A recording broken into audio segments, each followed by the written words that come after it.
Salamu alaikum. Ahlan wa sahlan. Good afternoon and welcome. Buenas tardes. Bienvenidos y bienvenidas. Bonjour et bienvenue. Good afternoon. Paris, summer 1870. You're walking in the street, close to the Champs-Élysées. It's a very hot summer, with temperatures over 38 degrees. Paris looks familiar and very different at the same time.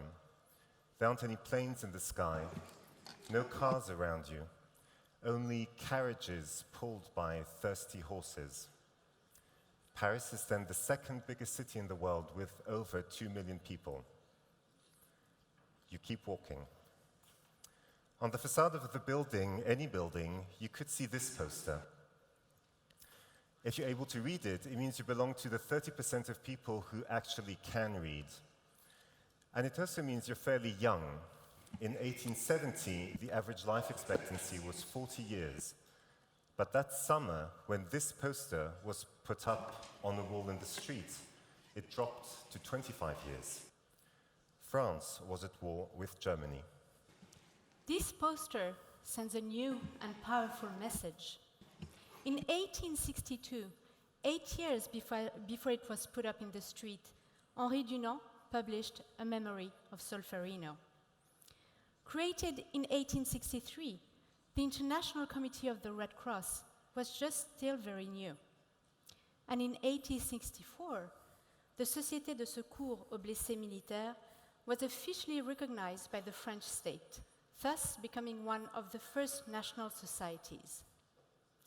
The poster reads, "May the brave hearts unite and contribute to this great humanitarian work, to save as many of our wounded as possible, to rescue the widows and orphans of those who died for their country, and to support the courage of our brave soldiers." So, in less than a decade, bold new steps had been taken to define and structure humanitarian action. Anissa, I imagine that this war in 1870 was one of the first major challenges for the fairly new humanitarian sector. From your perspective as an international humanitarian law scholar, how would you say that this simple poster actually marks a decisive moment in history? Well, this poster is a reminder of one of the core principles of humanitarian law, the principle of humanity. Indeed, in 1864, the first Geneva Convention was drafted, and it required states to collect the wounded and sick soldiers in the battlefield. But not only those soldiers of their own nationality, but all soldiers, irrespective of their nationality, because they were human beings in need of help. Pascal, this poster was produced in 1870. On my way to the conference center, I saw many of at least 30 posters in the street.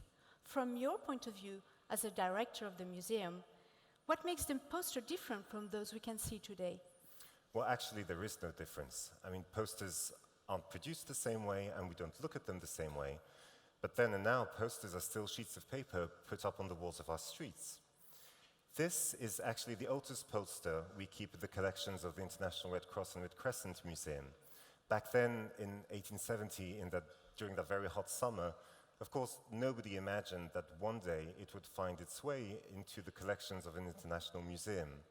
But now that it has, it tells us so much, not only about the Red Cross and Red Crescent movement itself, but also, of course, about the time and culture in which it was created. And I could imagine something else hasn't changed, humanitarian principles. What was true then is just as valid today.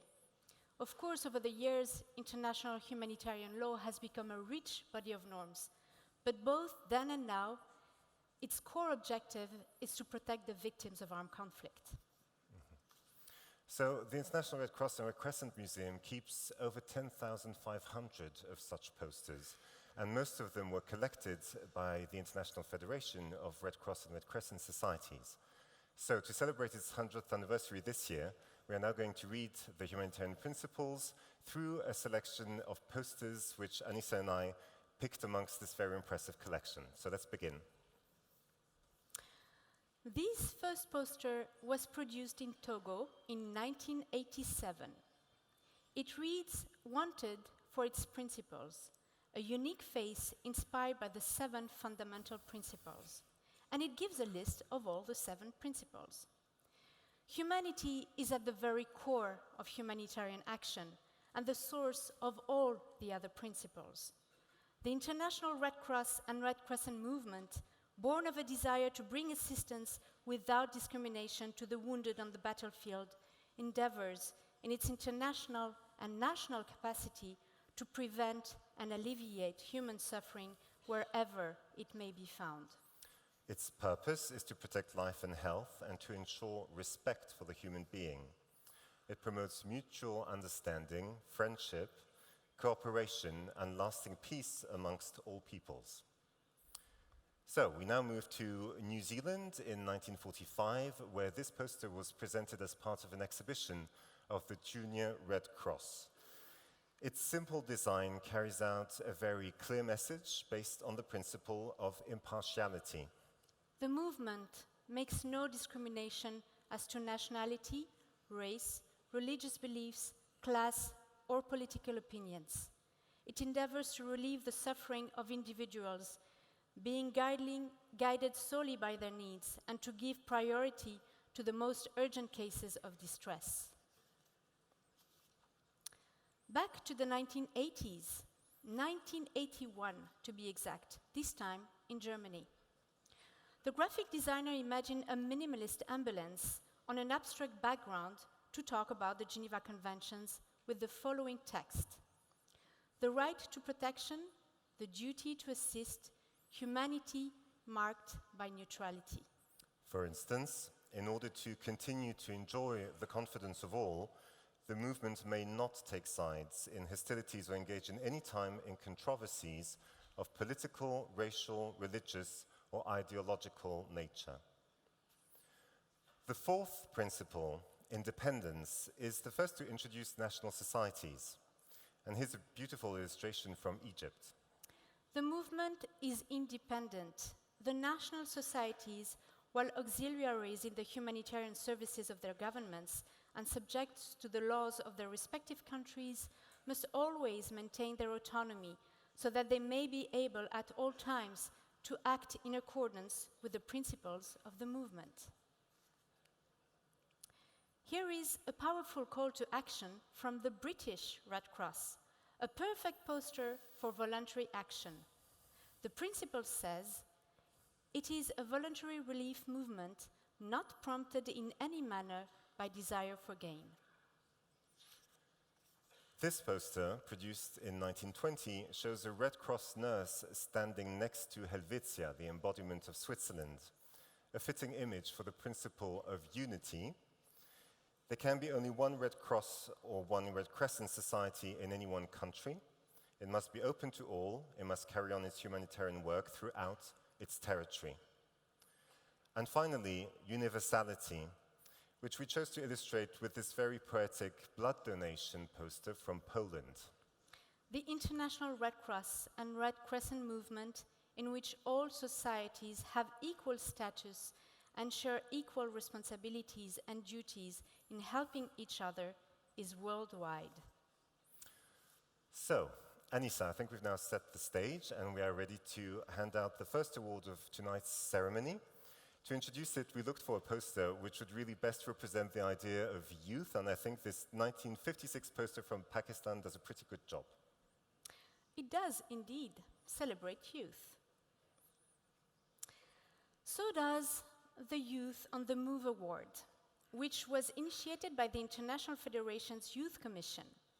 The first IFRC Youth Award was launched in 2005 around the theme Youth Protecting Human Dignity.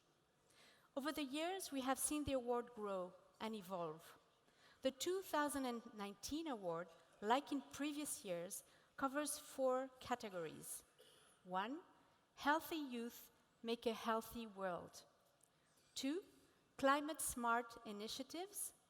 3, promoting social inclusion and culture of nonviolence and peace. 4, protecting humanity along the migration trails.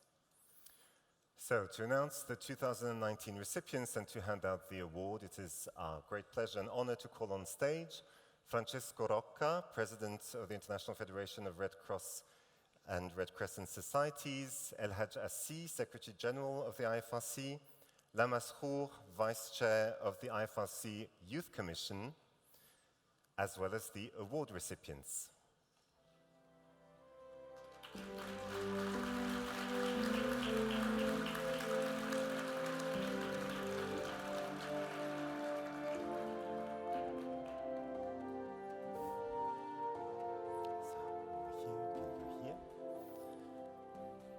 Perfect. So, President Rocca, Secretary Assi, Vice Chair School, the floor is yours.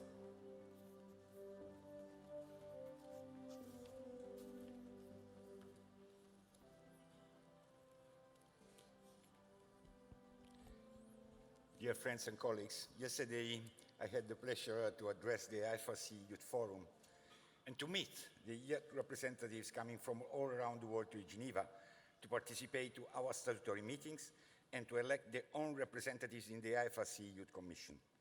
Allow me to say that I feel honored to chair the first General Assembly that will include such an important moment and achievement for our youth. Decide themselves their own representatives. And we used to say that youth are the future, but the work I'm carrying out with my fellow colleagues of the governing board is to ensure the youth become more and more a priority of our present to build a better future. And there's a lot to do on this sense. And one of my best memories of the last Solferino event is indeed the joy, the commitment and dedication of the thousands of youth gathered together to celebrate the IFRC anniversary. And this is a treasure that is our responsibility to continue to take care and to feed.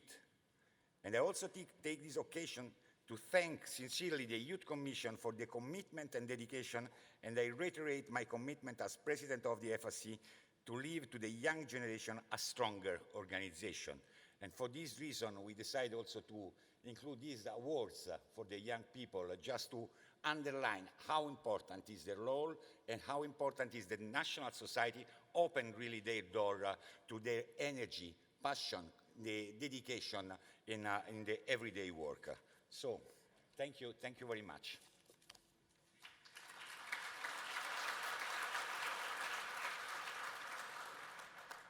Thank you, Mr. President. Thank you, Mr. Secretary General. Today, we are here to celebrate the recognition of recipients of Youth on the Move Award 2019. As agents of change and in the fast-changing world, youth can effectively address the stressing humanitarian challenges with new insights, working with and for vulnerable groups in their local communities, and be in the forefront in our movement humanitarian actions.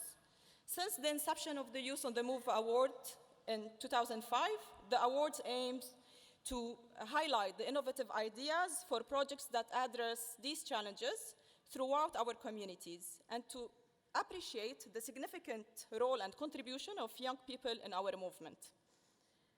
As the IFRC Youth on the Move Award is significantly growing, as also what we heard, we will have 4 different categories this year. So I will not list them again, but one on health, on climate change, on social inclusion, culture of nonviolence and peace, and on migration. There were a total of 21 different nominations from 16 different national societies received, and we identified for each category 1 winner and 1 runner-up. We are very encouraged by the response to the awards. Both the winner and the runner-up from each category will receive a laptop computer and a cash reward that will allow these youth groups to actually implement these ideas and projects and to be able to be prepared for the project, to implement it, and for the evaluation of their project. We encourage the awardees to use their laptops in capturing how their project evolves, and also let us know how it is evolving by sharing photos and videos through the Federation's social media platforms. We believe innovative ideas that we award here today will be shared widely and also successfully replicated. I'm certain that this initiative will further meaningful youth engagement and set an example for youth all over the world to do more and do better and reach further. I would like to thank also the Secretariat and the regional teams who supported in their technical support in reviewing the awards and contributing towards the cash prizes and the donations of the laptops. So thank you.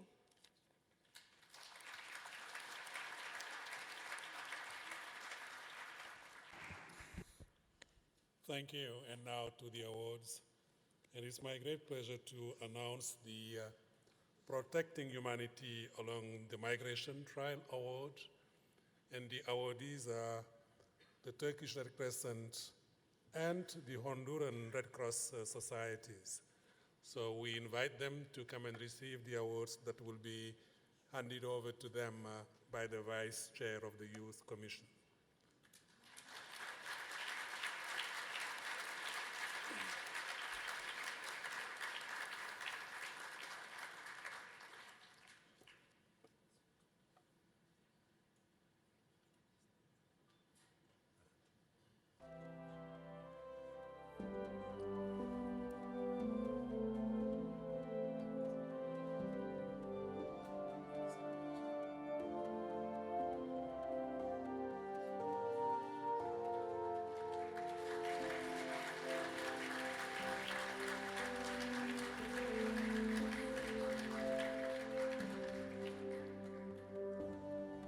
So congratulations, to the Turkish Red Crescent, Society and Honduran Red Cross Society. And now we will be calling on the Irish Red Cross and the Costa Rican Red Cross societies to receive the award on promoting social inclusion and culture of nonviolence and peace. Ireland and Costa Rica.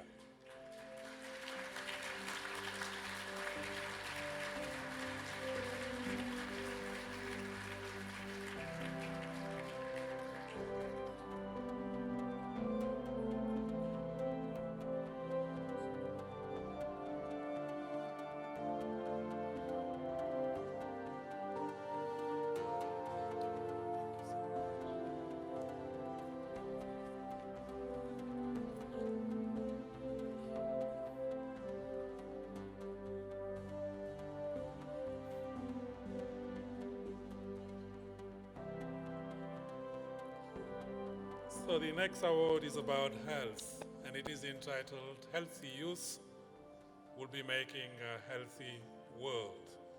And the awardees are the Mozambique Red Cross Society and the Red Crescent Society of Kyrgyzstan. Mozambique and Kyrgyzstan.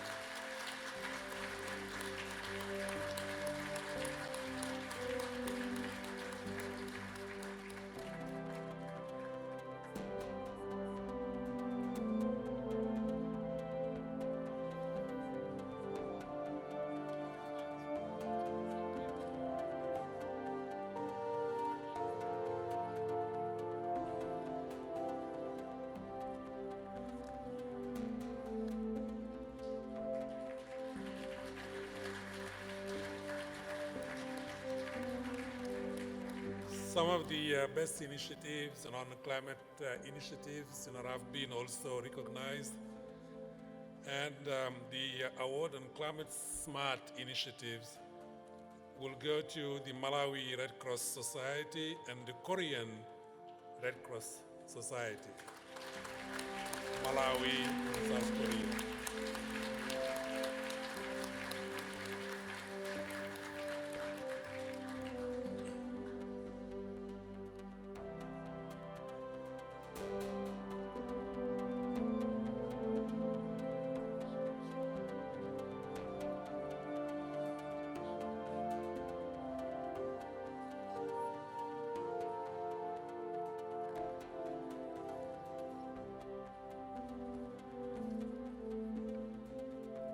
Once again, very warm congratulations to all our awardees.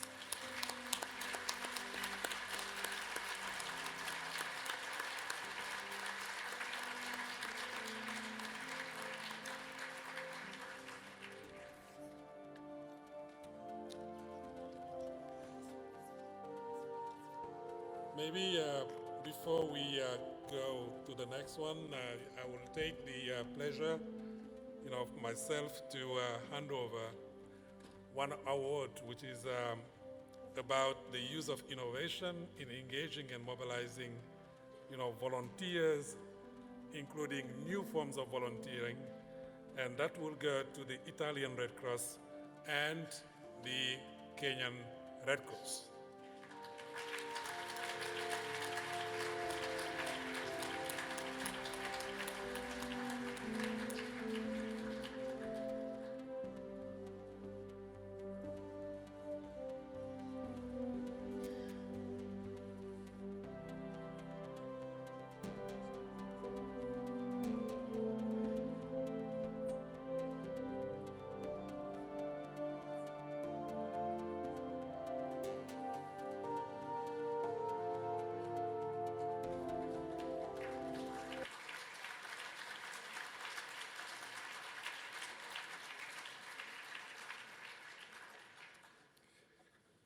Volunteers always, are at the center of what we do, and particularly in emergency situations, of course, also in non-emergency.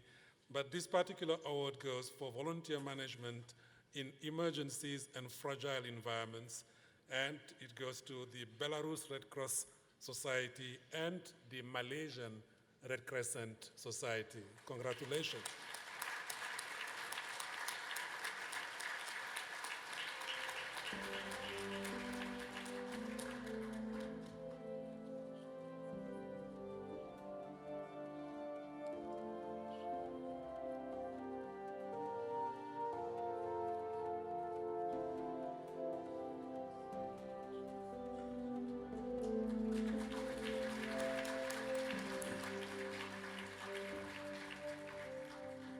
So very warm congratulations, to our youth as well as volunteer recipient there, and now over, to you again.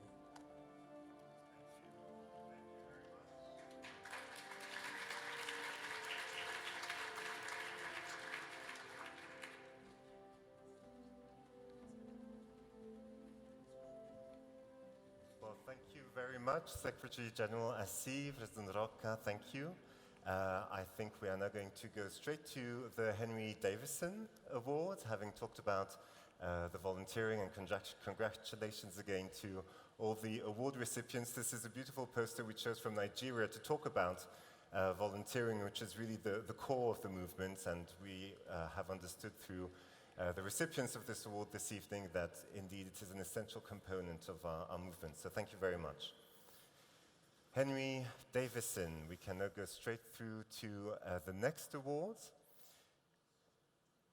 And we'll be watching a beautiful portrait of Henry Davidson in a few seconds, I believe. And he is really a key person to remember this evening, as his incredible dedication to the movement and his commitment really federated all the national societies. And this commitment he showed throughout his time is really at the center of the award we are going to hand out now. The General Assembly in 2003 adopted the establishment and regulations of the Henry Davidson Award of the International Federation. The award is given to individuals or national societies who have proven outstanding services to benefit the Federation at large by A, provision of services to improve the lives of vulnerable people, and B, initiatives to build the capacity of national societies, and finally, initiatives to develop the capacity of national societies to work together effectively, thus strengthening the Federation as a whole. So we now invite the award recipients to join us on stage, and we hand over the floor to you, President Rocca and Secretary General Assi. Thank you very much. It's my honor now to call upon the awardees for the Henry Davidson that will be handed over by President Francesco Rocca. And the first one goes to President Villaroel Lander.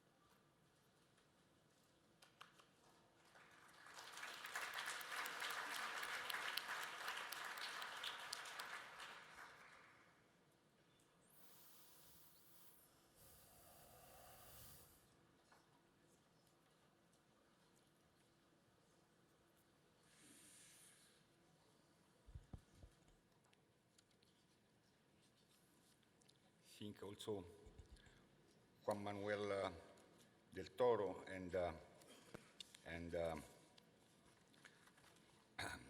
Hiroki Tomita to represent the President Konoe. Invite them to come up on the podium.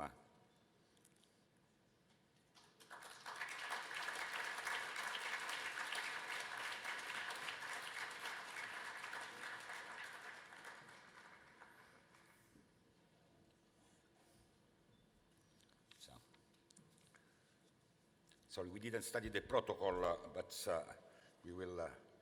Distinguished guests, dear Red Cross, Red Crescent colleagues and friends, I'm honored to stand here today and to inform the General Assembly about the Governing Board decision to award the former presidents of the International Federation of Red Cross, Red Crescent Societies on the occasion of the 100th anniversary of our beloved federation. And the IFRC Award Committee and the Governing Board decided to pay tribute to the dedication and commitment of our previous presidents that served our organization to develop a stronger international federation at the service of national society. I'm therefore honored to award Dr. Mario Villaroel Lander, Juan Manuel Suarez del Toro, and Tadateru Konoe, represented by the Vice President of the Japanese Red Cross, Dr. Hiroki Tomita, with the following motivation. On the occasion of the 100th anniversary, the International Federation of Red Cross and Red Crescent Societies recognizes and expresses gratitude for the excellent services delivered by our former presidents in improving the life of vulnerable people and develop the capacity of national societies to work together effectively to strengthening the Federation as a whole. They have devoted themselves to the International Red Cross and Red Crescent movement. Driven by their humanitarian belief, they have contributed greatly to alleviate suffering and to build a stronger international federation. The IFRC is proud to have been associated with them and to express its sincere appreciation for all their support.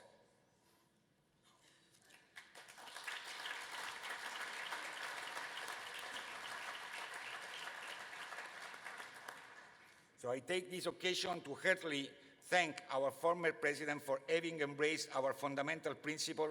And in a few seconds, I will leave the floor on Juan Manuel del Toro, but 1 minute after, I will award both of them because we started with one.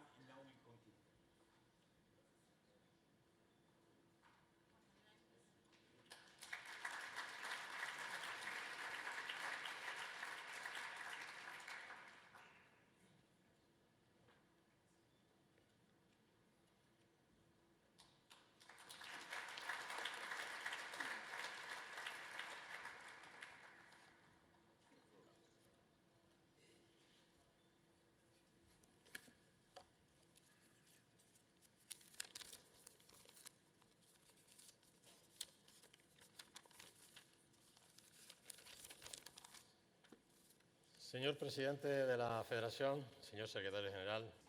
President of the Federation, Secretary General, former presidents, different authorities of the movement, ladies and gentlemen. It is a great honor for me to speak to you on behalf of all former presidents of the International Federation, Mr. Mario Villaroel, Mr. Tadateru Konoe, and on my behalf, having received the Henry Davidson Award precisely on the year that we're celebrating the 100th anniversary of the Federation, and we welcome the vision and of our founder, Mr. Davidson. It's a real satisfaction to feel part of the organization of the Red Cross and Red Crescent Societies through the millions of volunteers, members and staff that give their dedication to support those who suffer. The commitment of our volunteers is shared throughout the world every day, which is what makes us proud of our International Federation as a beacon of hope for so many. In the next few days, my friends, you will have the opportunity to debate and approve the priorities that will guide us for the next few years. The increasing urbanization of our societies, the protection of migrants, humanitarian crises, set by natural threats, poverty, violence, social inclusion of those most vulnerable, digital transformation, as well as the new paradigm of climate change will make us all vulnerable without distinction. And that means we need to find the commitment within our movement to find the formula to fight those challenges. Our universality and unity will be more than ever necessary in order to secure a humanitarian action that be impartial, neutral and independent, in order to facilitate the volunteering work and apply our humanity. The strengthening of our national societies with the action of the International Federation and the IFRC are therefore crucial. Finally, and making mine the feelings of the other award winners, Mario and Tadatero, I would like to thank you, all those people, millions around the world that you are representing today and that are contributing with your actions through the different national societies to a better future for everyone. Thank you very much. Shukran. Merci beaucoup.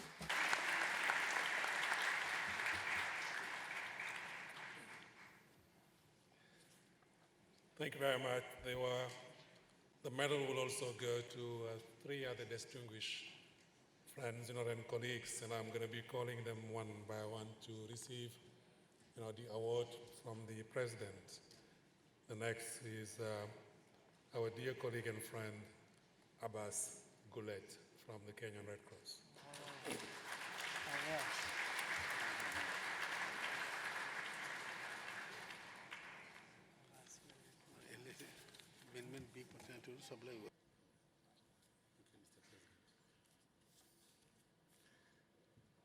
Dr. Abbas Gullet, covered many high-level positions, both at national and international level, and his humanitarian spirit has been guiding him for his entire life. I really feel honored to have had the chance to work with him over the last years and to witness his dedication, commitment, and passion for our Red Cross Crescent family. Dr. Abbas comes from the youth and has always been fighting for the importance of investing in young people. The IFRC awards him with the following motivation. The IFRC recognizes and expresses gratitude for the excellent services delivered by Mr. Abbas Gullet in improving the life of vulnerable people and affected communities inside and outside his country. Mr. Abbas Gullet has devoted himself to the International Red Cross and Red Crescent movement. Driven by his humanitarian belief, he has contributed greatly to alleviate suffering and has brought comfort to those in need through a wide range of humanitarian activity. And the IFRC is proud to have been associated with him and expresses its sincere appreciation for all his support.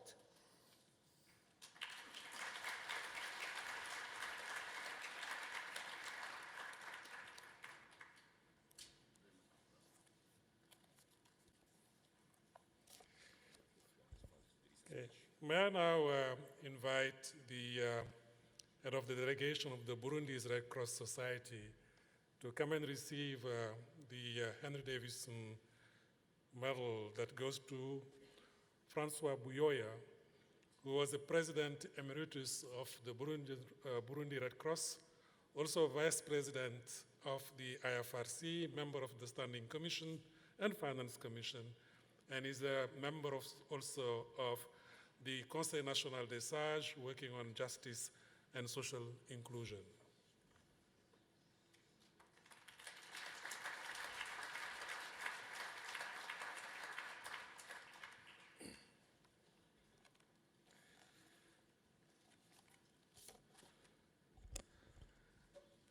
I would also like, tonight I have the pleasure and heavy duty to think and remember one of ours who's no longer with us. So she's gone, but she's not dead, because she's living in each of us. Every time we think of her, we hear very loud words, resonating in our midst. And those are about integrity, hope, the service to humanity. And here, her own words, a number of times, she walked up to me and say, "Us, this is ein Privileg zu dienen. It's a privilege to serve." A number of times she repeated. A number of times she came forward and said, "Das ist aus Liebe zum Menschen." And we're doing this because of the love to people. The people that are less fortunate than us, and we are in the privileged situation to serve. And this was our colleague, our friend, who will also be championing the rights and the place of women in our federation and in all our decision-making processes. And that was our dear Anne-Marie Uberholz, gone too soon. And it is now my honor and pleasure to invite her husband, her beloved Charles Henry Huber, to receive another medal.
Mr. President, Mr. Secretary General, dear former Vice President, dear Mr. Huber-Holtz, dear delegates, it's very difficult to stand before you to speak this evening, especially after the last applause that has been given to dear one of us who is no longer with us. It was shocking and sad, and I have not said this to Mr. Huber-Holtz, that when we got this news, for me, who had served with the late Anne-Marie for about 4 years as the Vice President of our federation, the news was devastating to me personally because I had been in touch with Anne-Marie long after we had left our term of office because of something she was passionate about. She had many hats that she was wearing here back home in Switzerland, and one of them was, I know she was involved with tourism fund and education for young people. And through the Swiss ambassador in Kenya, we had worked on the possibility of a program where she would finance a hotel school that we had, but giving scholarship to young people. But Mr. President and dear delegates, I stand before you with a lot of humility this evening to say a journey that began 47 years ago, of 11 years as a volunteer and 36 years as a paid staff, 14 years with IFRC and 22 or whatever number of years with Kenya Red Cross My Society,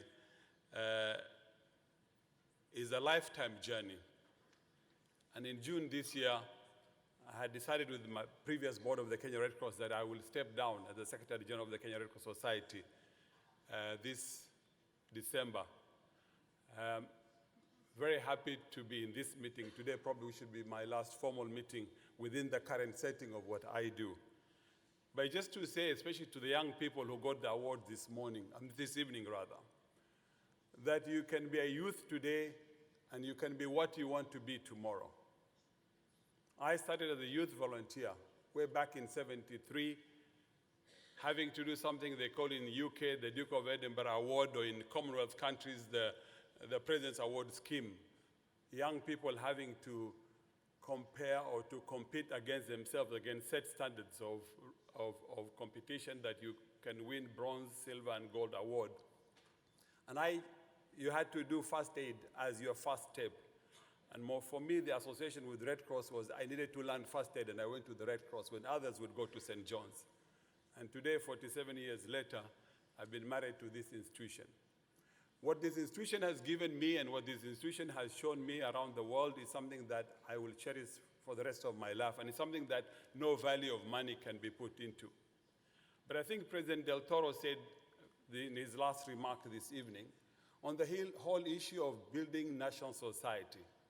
For many of you who know me, my passion has been about building national societies.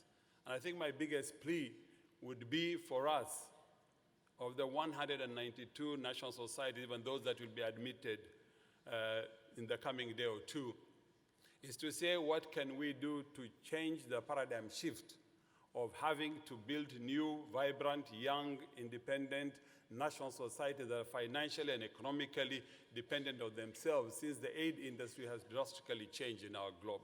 Without having to get into the substance of the discussion of later this week, I just wanted to say that really from where I come from, on the continent of Africa, and I'm sure many other continents, Asia, the Caribbean, Latin America, and the Pacific, there's a lot that we need to do for those of us who have resources to change the paradigm shift from aid-driven support to investment-driven support is what I think as a movement we need to think afresh and think out of the traditional box. Where even ICRC, and I'm happy that President Mora and my brother, the Director General, are here, that for once within this movement, between ICRC, IFRC providing leadership, even if it's not the mandate of ICRC to do strengthening and building of national society, I hope with the developed societies of this world and the two international bodies, we can come together to really rethink afresh with the rest of the world on how can we be the preferred partner of choice globally for humanitarian intervention. I think without further ado, Mr. President, Mr. Secretary General, and dear recipients, God bless this movement, and thank you very much for this award.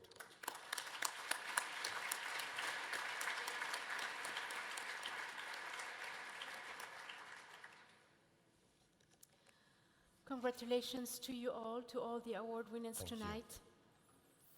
You can please join your seats. Thank you very much.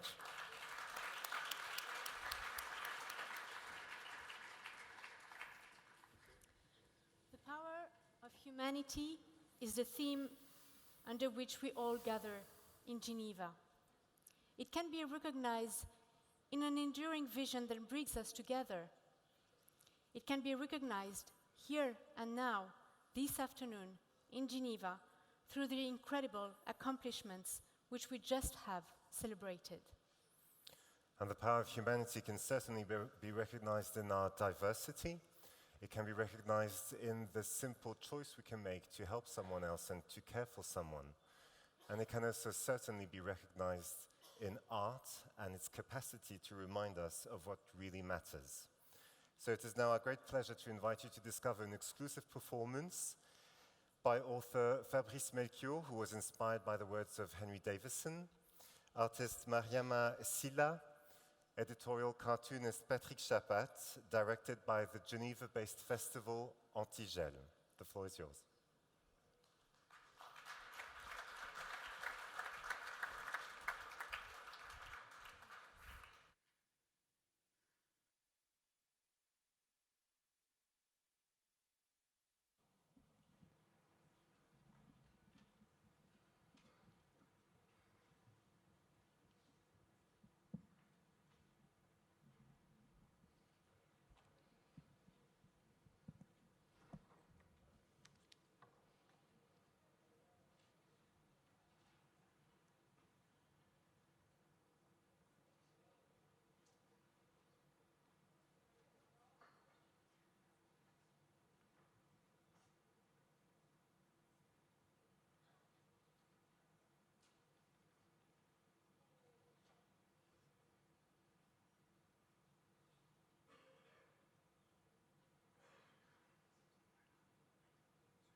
My name is Patrick Chapat.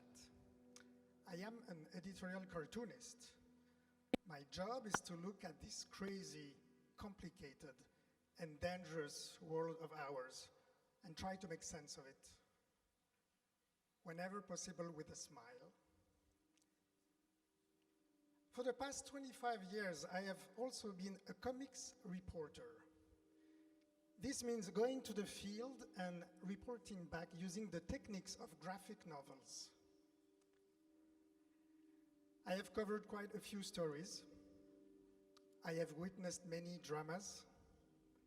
I have met hope and despair. But before all, I have met fellow human beings.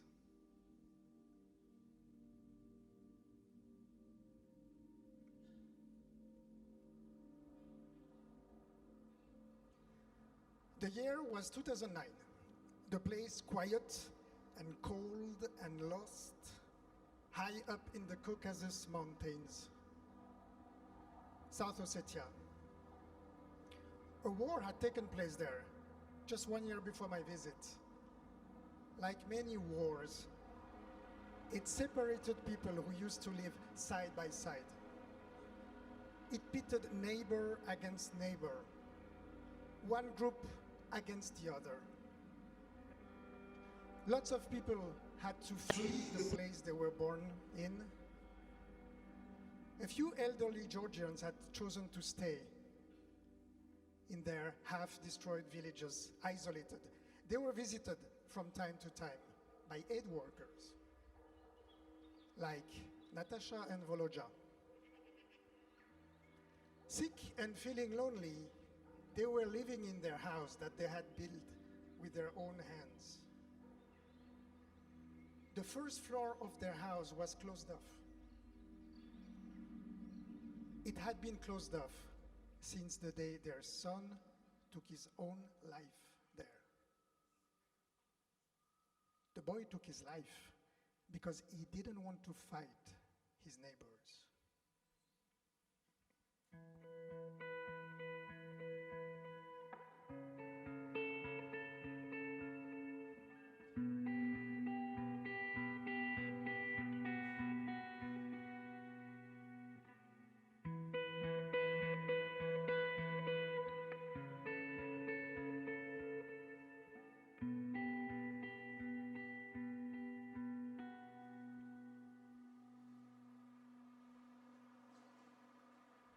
You see this stretch of street in Guatemala City?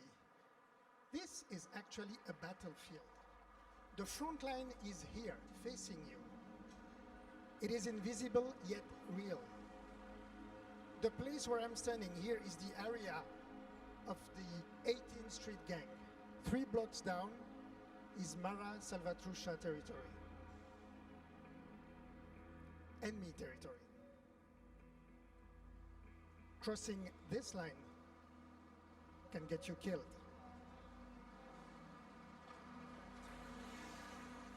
When I went to Guatemala, I think it was 2012, to do a story about the gangs, 17 murders were being committed every day. When you look at the statistics, you see it. Urban violence is a war that does not say its name. A war without any end in sight. In this neighborhood called Mexical, I met Jose, an ex-gangster. That's not his real name. He lost 35 friends, all of them killed in street battles. Jose is showing me the spot where he witnessed his first murder. He was 8 years old, had been sent to the store to get some eggs, and a man was shot right there in front of him. When he was 14, he got into some trouble at school. A classmate told him, join the gang. You won't get into any trouble anymore. So he did. He started by killing 5 people. Killing 5 people, that was the ritual of initiation for joining the gang.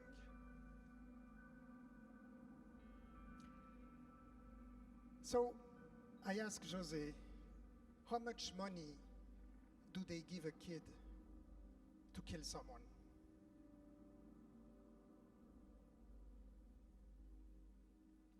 A chicken sandwich menu with medium fries and a soda. That's the cost of a human life.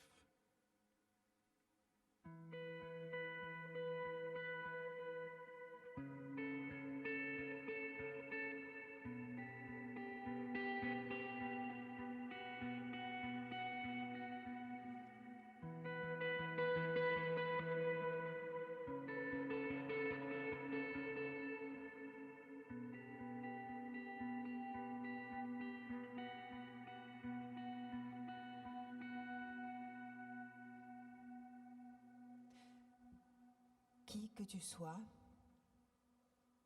ceci est ma main, prends-la. Whoever you are, this is my hand. C'est une main Take it. volontaire, It's a hand volunteered, indépendante, neutral, independent, impartiale. impartial. Elle est à toi. It belongs to you. Ce n'est plus ma main. It's not my C'est la hand tienne. anymore. It's yours. Ici, le monde est Here, abîmé.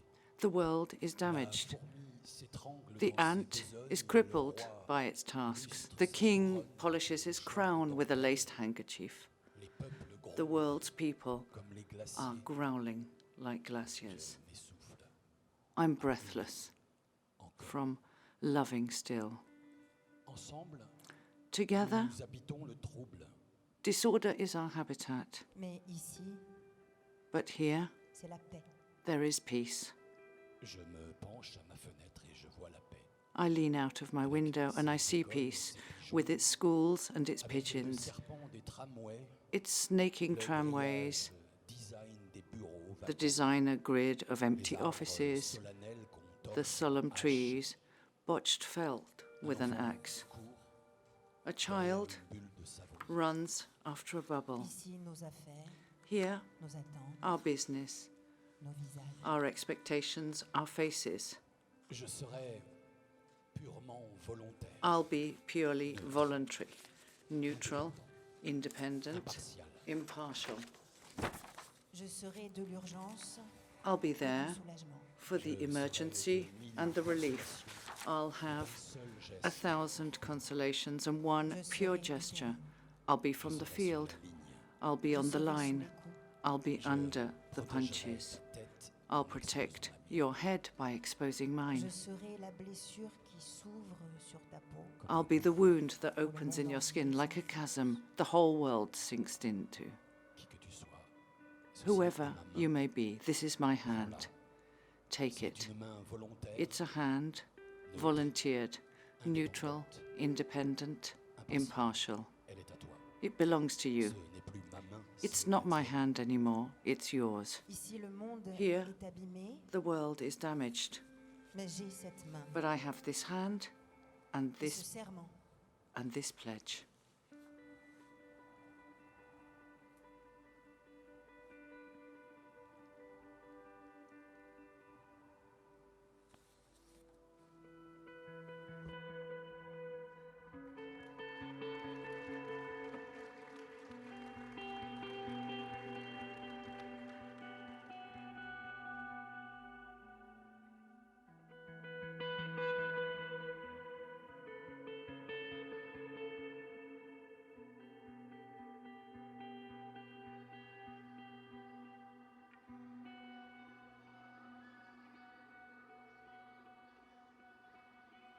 In 2010, Nairobi, the capital city of Kenya.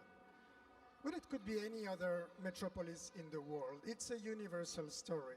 It's a story you know. It's about privileged people living behind their secure walls in fear.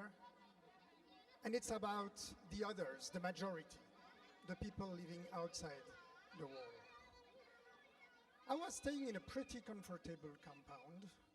Bruno was the night guard. I asked him to show me his place. So one morning at dawn, when his shift was over, we walked together. His commute, a 2-hour walk to his home. the slum. Kibera is one of the largest slums in the world, and this is what Main Street looks like. It's not pavement you see on the ground, it's trash. So you can imagine the smell. This woman, Rose, she was waiting for me to give me a tour of her hometown. So we went to her shack, and I met her daughter, Nancy. Impeccably elegant, like women always manage to be, whatever the circumstances. Nancy was lucky she had a job as a teacher, making $45 a month. She looked at me and she asked, "Have you heard of flying toilets?" Flying toilets? This is the principle. It's very simple. She told me, "We don't have sanitation in Kibera, so you do your thing in a plastic bag and you just throw it overhead."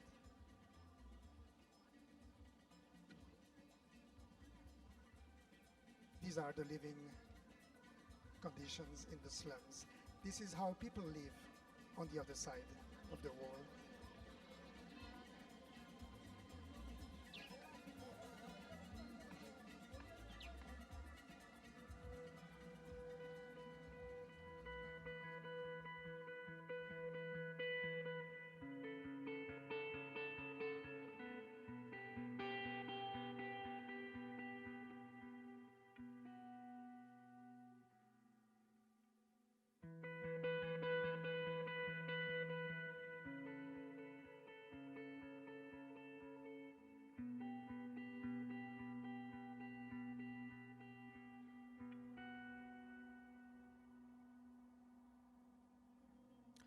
This is a country that seems so peaceful, a land of olives, spices, almond trees. But danger lurks into this landscape.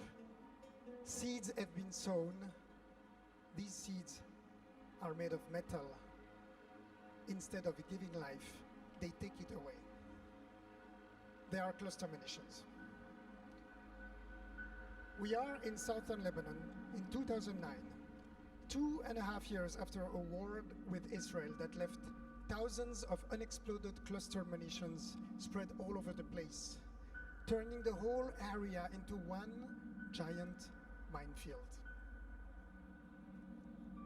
Farmers, kids, people going about their lives, step on them, and these things explode. You see, wars do not end when they're over. Long after the ceasefire, they continue to hurt and kill. In a village of the region, I meet Rasha, a young woman of 19.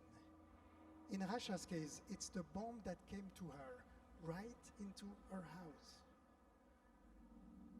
The father had come home with a sack of thyme leaves, which he had spent the day gathering. The family makes bunches of them to sell. Everyone was gathered around the sack. When Rasha plunged her hand, she felt something cold.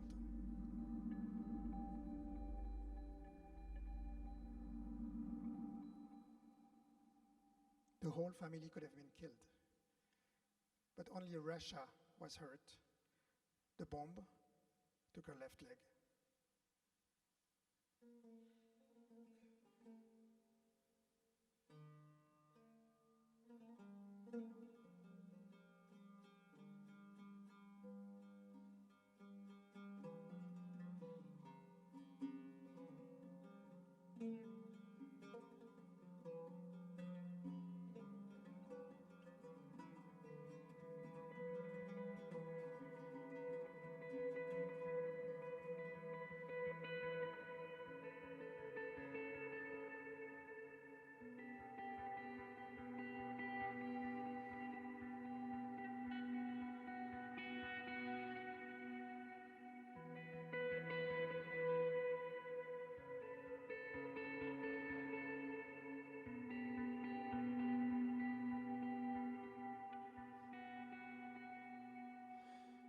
Chaque homme porte la Every forme man entière de l'humaine carries the entire form of human condition. condition d'autrui.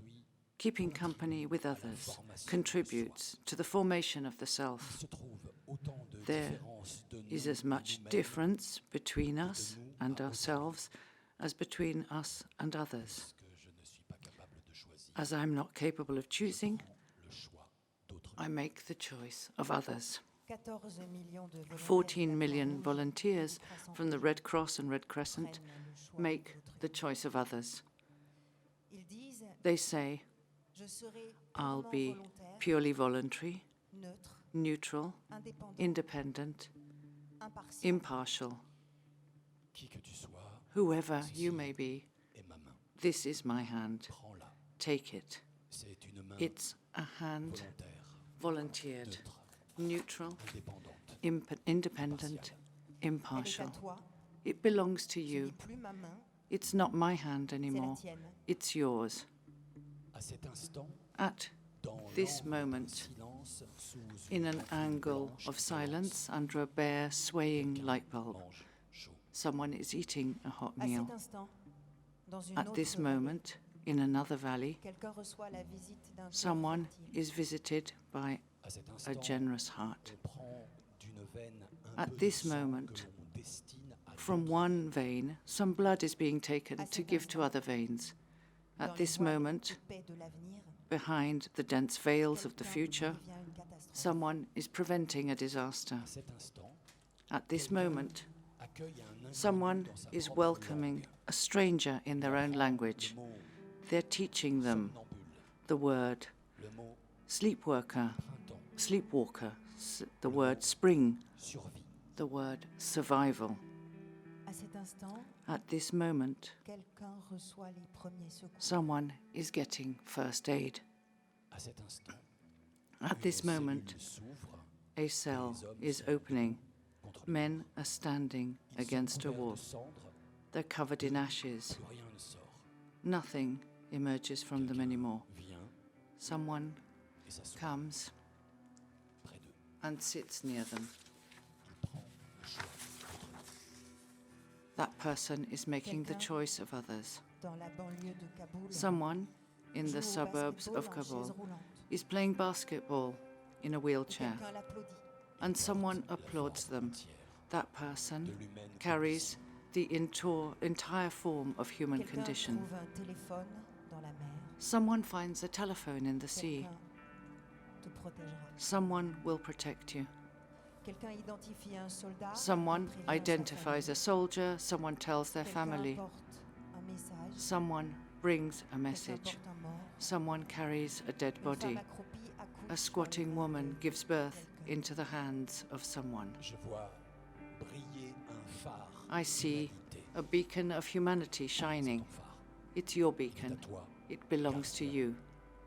Une croix rouge, Keeper of the light, Gardien. custodian, un a croissant red rouge. cross.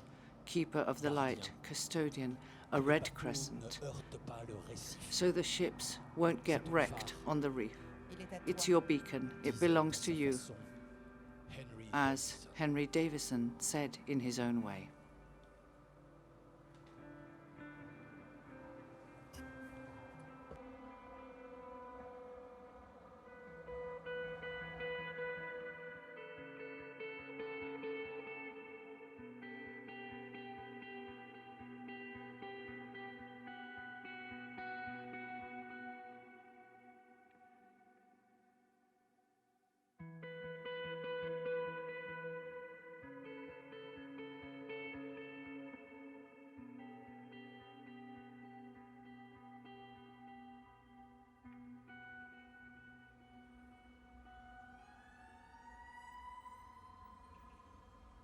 The year is 2001. 2 weeks after the September 11 attacks, I am back in New York. And this is what Ground Zero looks like.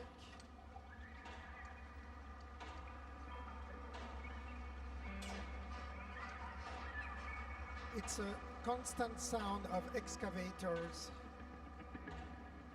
metal screeching, and this strange smell, a mix of burning tires and hot stones. I know this neighborhood. I lived 3 blocks from there. I had a ritual every day. I would lie on my back and look up at the Twin Towers. You could see them vanish into the sky.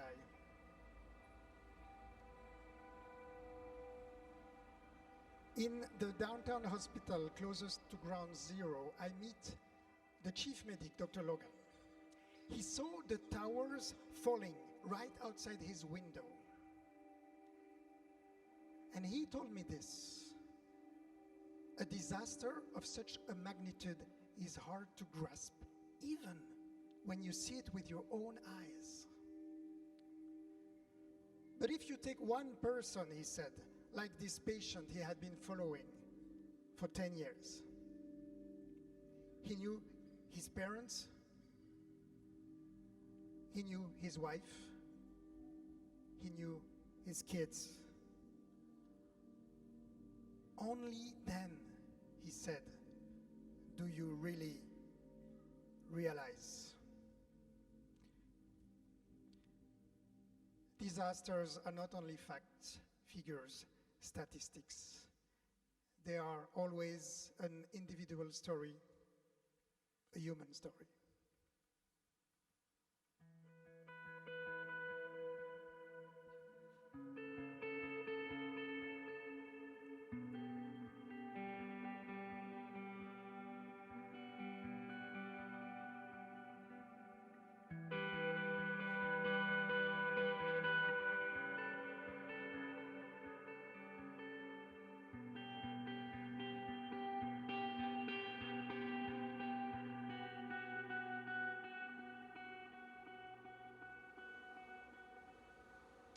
Switzerland has peaks and peaks, snowy peaks.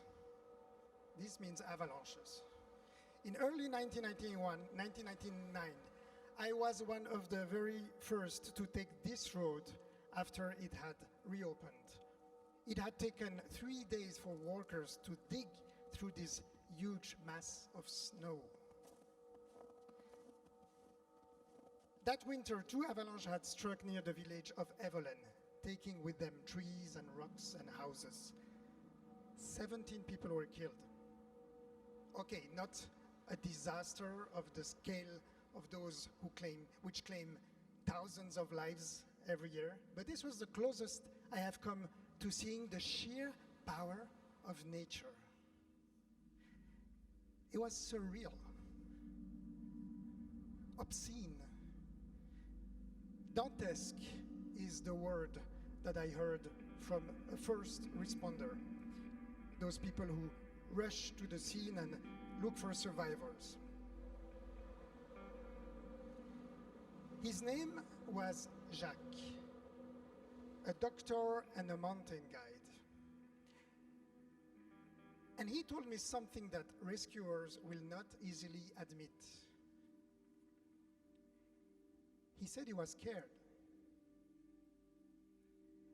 Jacques couldn't help but think of that other place where the avalanche had struck 3 times the same spot. As he was searching for bodies, he was aware of the giant dark wall of the mountain looming behind him. He couldn't help but wonder, what noise would it make if it happened again?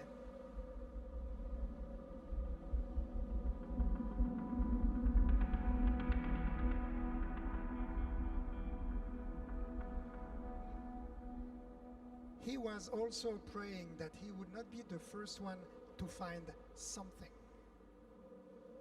First aid, CPRs, autopsies, he knows all about them. That's his job. But not this. Finding a cold hand buried in the snow, nothing prepares you for this.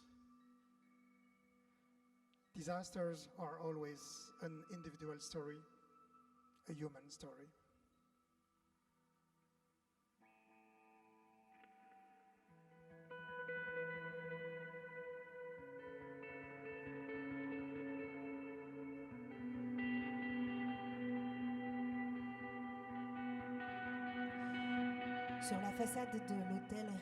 On the facade of the Hotel Regina at number 2, Place des Pyramides in Paris, there is a plaque that reads, at the Hotel Regina, on Sunday, the 5th of May, 1919, the Red Cross Societies of the United States, France, Great Britain, Italy, and Japan founded the League of Red Cross Societies, which became the International Federation of Red Cross and Red Crescent Societies. I'll be from every country in the world. I'll be in the theatre of operations. The statue of renunciation I will tear down with my bare hands. I'll be with the wounded. I'll be with those who are suffering. I'll be with those who are saved. I'll be with the living. I'll be purely voluntary. I'll be a cross, a crescent, red. I'll be the words spoken by Henry Davidson 100 years ago. I'll be the dust and blood, and I'll be the look on the faces of children. I'll be the look on the faces of parents.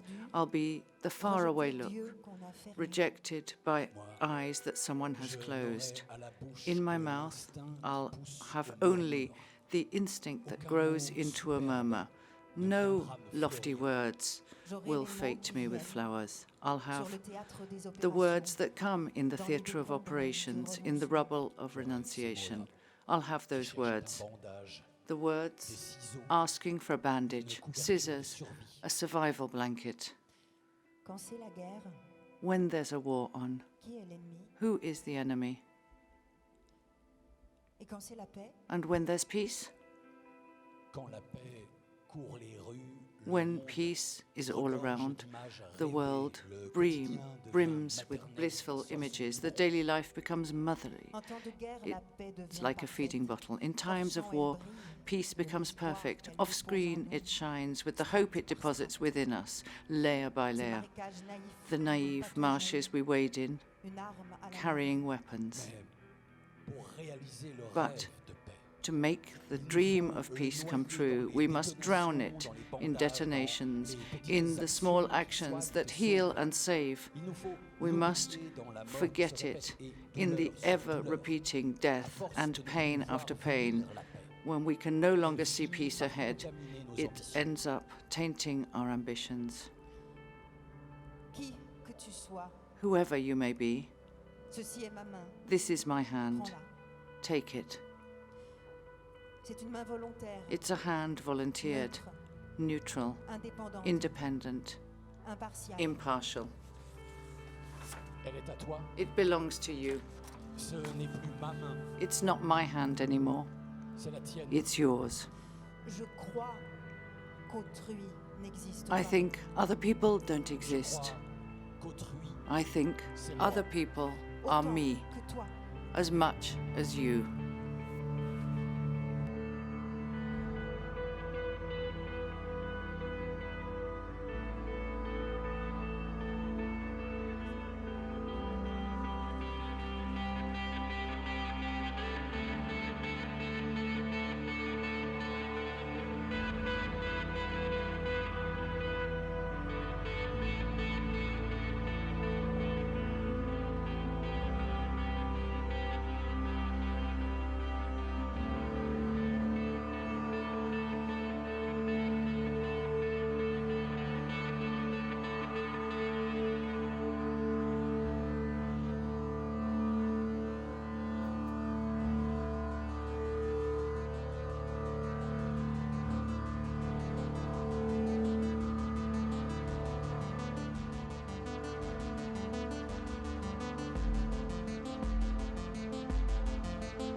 This was really beautiful and inspiring. Thank you very much. Congratulations. Thank you for this beautiful performance. I think we can give them another round of applause. Thank you very much.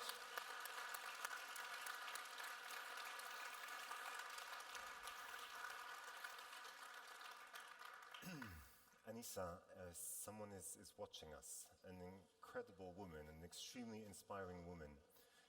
Next year in 2020, we'll be celebrating the 200th anniversary of her birth. Did you know that she was a pioneer in infographics? And she was an extremely versatile author who invested so much time, energy, and talent in promoting social reforms and in making sure medical knowledge was accessible to everyone. Of course, she's also remembered as the founder of modern nursing, and we are now going to celebrate those who follow in her footsteps. The Florence Nightingale Medal is attributed every 2 years by the International Committee of the Red Cross on proposal made to it by National Red Cross and Red Crescent societies. It may be awarded to nurses or voluntary nursing aides who have distinguished themselves in time of peace or war. They were nominated by National Red Cross or Red Crescent societies and selected by a commission comprised of the ICRC, the International Federation of the Red Cross and Red Crescent Societies, and the International Council of Nurses. In 2019, 29 nurses from 19 countries were awarded the Florence Nightingale Medal, which they received from national societies. I'm very sorry to say that 3 nurses received it posthumously, having lost their lives while performing their humanitarian duties. So let us celebrate and honor their memory and celebrate all the laureates with this short film.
These are amazing healthcare workers who work day and night to care about their patients. Please give them a big hand for their immense selfless contribution.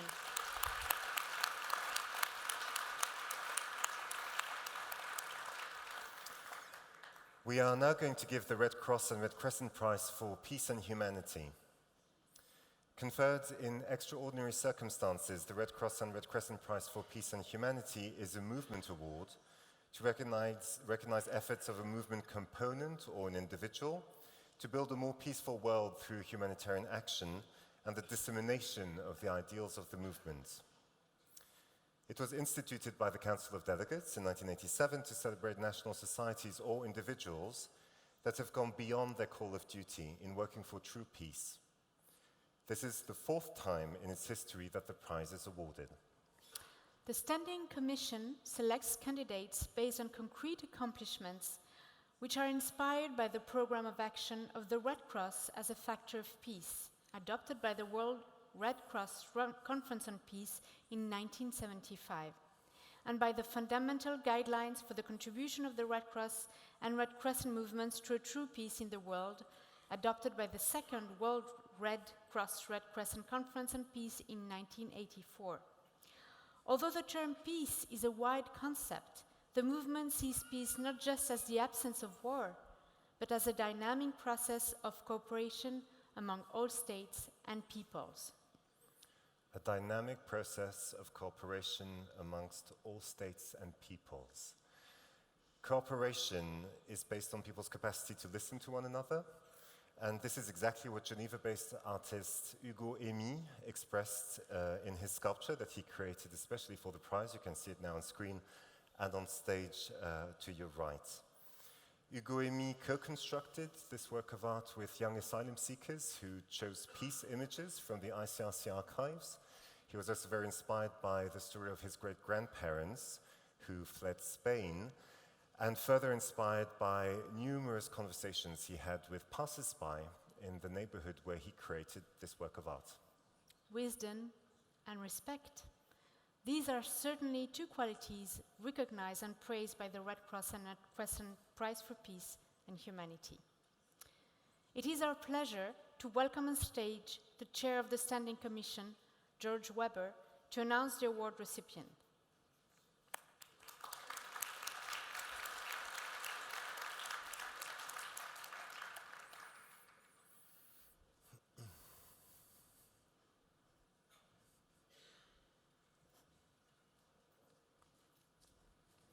Thank you very much, Anissa and Pascal, for that introduction. Red Cross friends and colleagues, honored guests, good evening. Masal khair, buenas tardes, bonsoir. I am very pleased to announce that the Red Cross Red Crescent Prize for Peace and Humanity is awarded to His Excellency Dr. Mohammed Al-Hadid. As the Master of Ceremony has mentioned just now, this is the fourth time that the Peace Award is awarded since its creation in 1987. I want to add that this is, however, the first time that it is awarded to an individual. I should note that Dr. Al-Hadid's nomination was put forward by several national societies, including the Palestinian Red Crescent Society and the Magdam David Adom. I now have the pleasure to present to you the citation to Dr.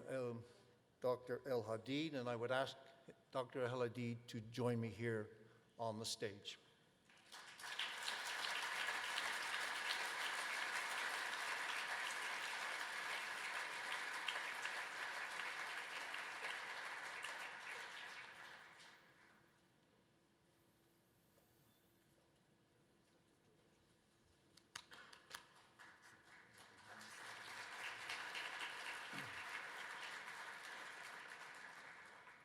The citation of the tribute to Dr. Hadid reads as follows.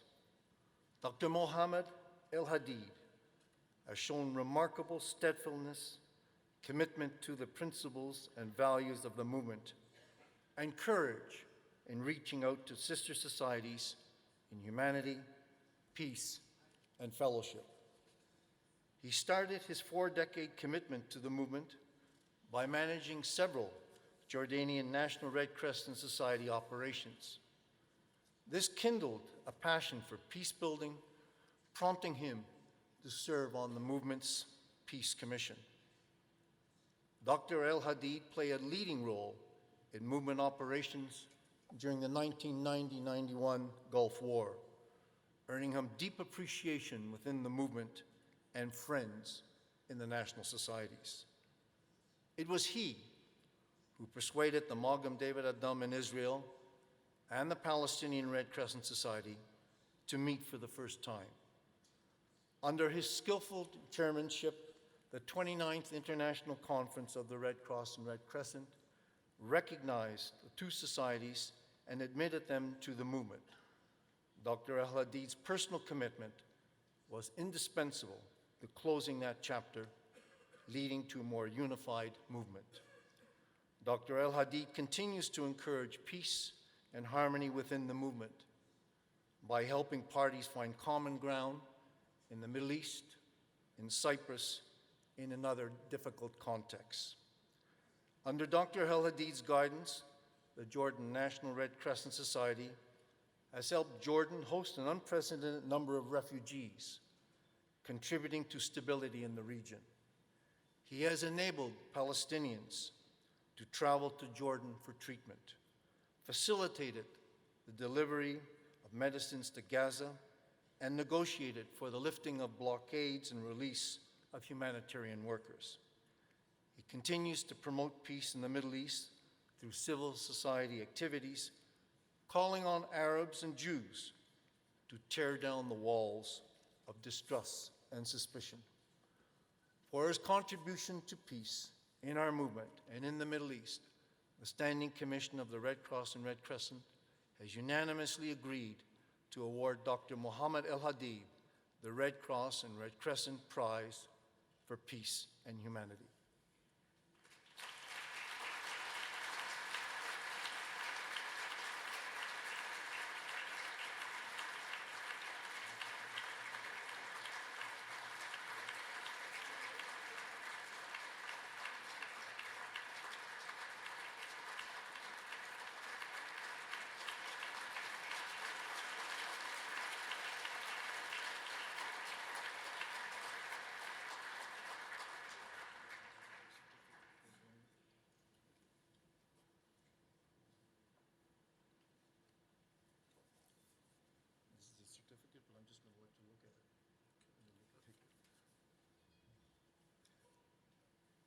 I would like to invite Dr. Al-Hadid to share his remarks with us. Dr. Al-Hadid, the floor is yours. Thank you very much.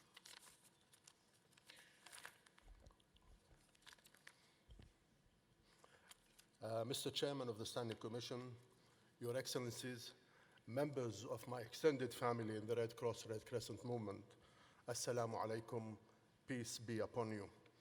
In the Middle East, this is our daily greeting when we cross paths with a friend or a stranger. It infers benevolence, trust, and the absence of malice, and serves as a constant reminder of our responsibility to establish peace within ourselves first, as then we can only be at peace with others. I'm honored, humbled, and appreciative to be the first individual to receive this prestigious Peace and Humanity Prize. I'm overwhelmed with gratitude to have the work that I am so passionate about recognized.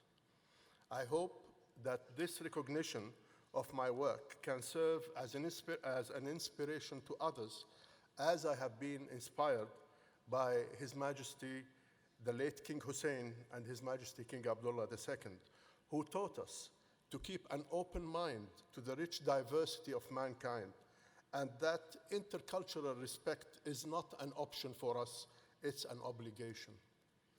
This accomplishment is not something that I should take the credit for alone, and there are so many others that deserve to share this prize with me.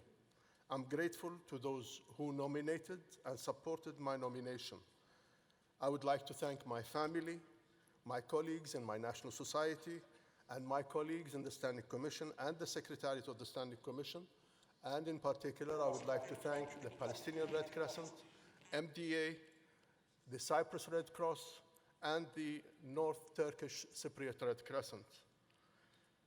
Also, I should mention my dear friend, Dr. Yunus Al-Khatib, Janet Davidson, Dr. Freddie Peterson, the late Philippe Cuvillier, the late Zoe Catevas Desclavos, Sir Nicholas Young, and Helena Cornonen.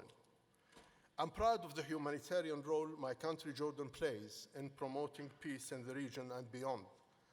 Jordan, which is an island of stability in an ocean of violence, adopted an open-door border policy, and refugees have been crossing Jordan's border from Palestine, Iraq, and Syria since 1948, along with refugees from Yemen, Lebanon, Sudan, Somalia, and Bosnia. As of 2015, 40% of people that you meet in the streets in Jordan are non-Jordanians. Growing up, I never accepted injustice, inequality, and oppression, and I hated seeing the horror of people suffering.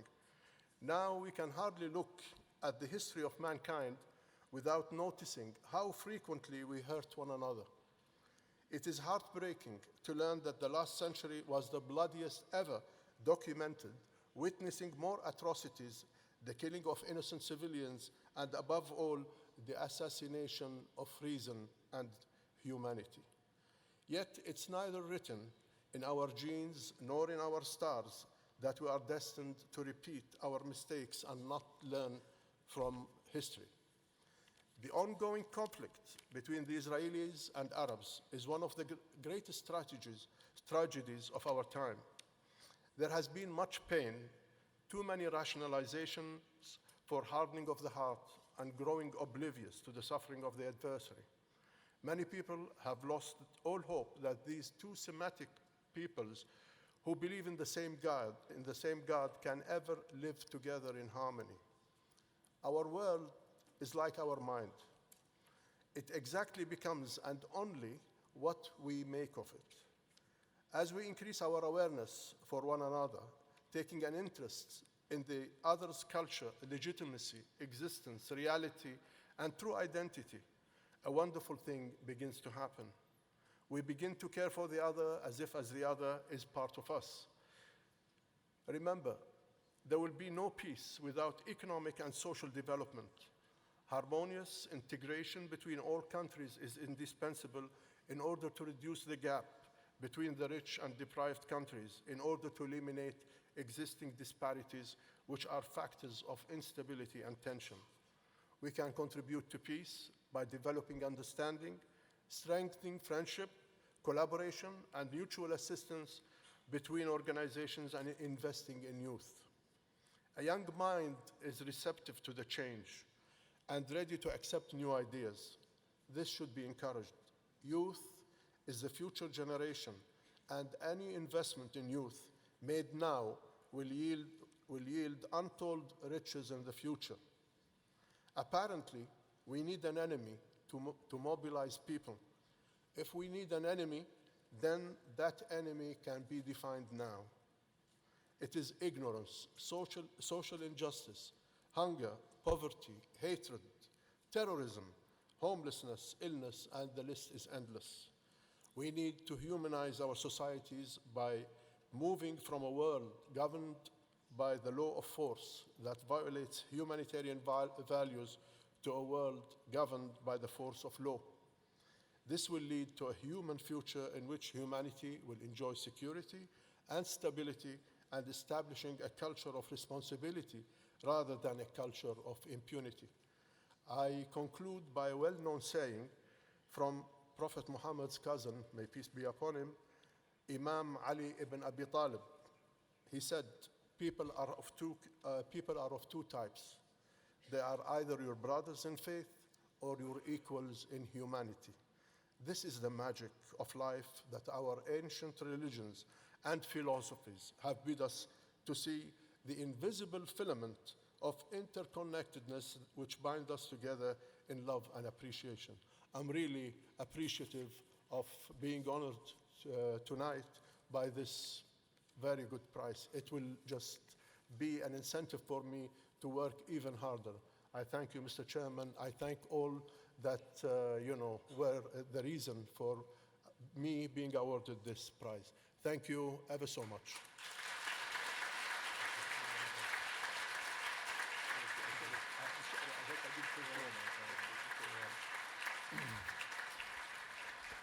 Thank you very much, Dr. Al-Hadid, for those inspiring comments, and congratulations once again.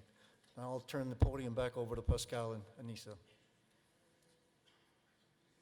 looks like we are back where we started, where everything started, with a vision that still determines our work today. Absolutely. And if I may share, a few months ago, before I started my work as director of the International Red Cross and Red Crescent Museum, I read a memory of Solferino again. I was extremely impressed and moved by so many aspects of this visionary work, and a few sentences towards the end of the book have stayed in mind ever since. Explaining that humanitarian work has to be carried out by the public, Henri Dunant writes, and I quote, "The imploring appeal must therefore be made to men and women of all countries and of all classes, to the mighty ones of this world and to the poorest workmen and women. For all can, in one way or another, each in his or her own sphere or within his or her own limitations, do something to help the good work forward." And the recipients of the Henry Dunant Medal did exactly that.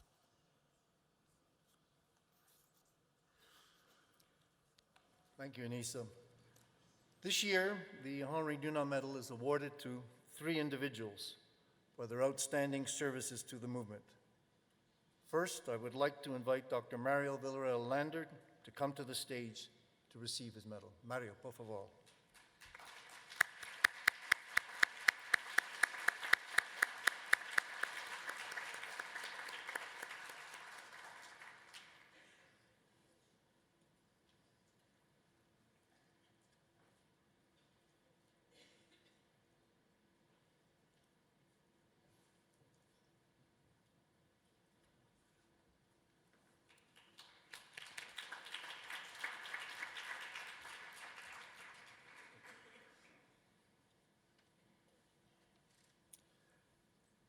I'm now happy to share with you the citation of the tribute to Dr. Villaroel. Dr. Mario Villaroel Lander is well known to many of us. He is a lawyer by profession and a professor of law. He joined the Venezuelan Red Cross at the age of 20, which started his lifelong journey in the Red Cross and Red Crescent movement, which continues today. He served as president of the Venezuelan Red Cross Society, as Secretary General of the Inter-American Committee of the Red Cross, and as President of the League of Red Cross and Red Crescent Societies. Under his leadership, the League became known as the International Federation of Red Cross and Red Crescent Societies.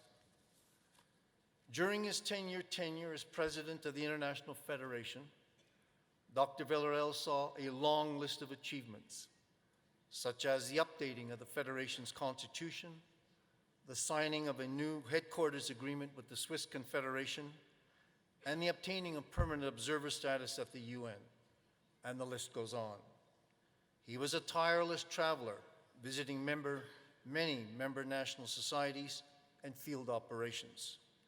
He has been honored with many state and national society awards over the years for his services and commitment. After leaving the International Federation, Dr. Villaroel refocused on his national society, which in recent years has acted as a stabilizing force in Venezuela. Braving seemingly insurmountable obstacles, he played a vital role in ensuring the delivery of emergency aid. A charismatic and courageous leader, hailed by many for his determination and his ability to motivate others, Dr. Villaroel is esteemed by many colleagues in the movement. For his commitment and contribution to the development and promotion of the movement's fundamental principles and ideals, the Standing Commission of the Red Cross and Red Crescent agreed to award the Henri Dunant Medal, the movement's highest distinction, to Dr. Mario Villaroel Lander.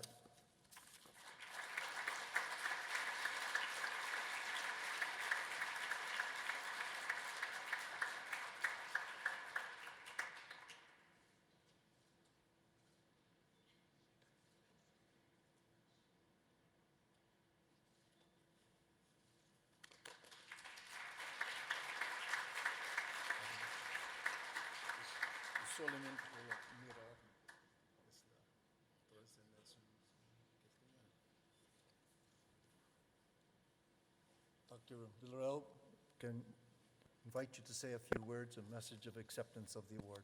Por favor, Mario.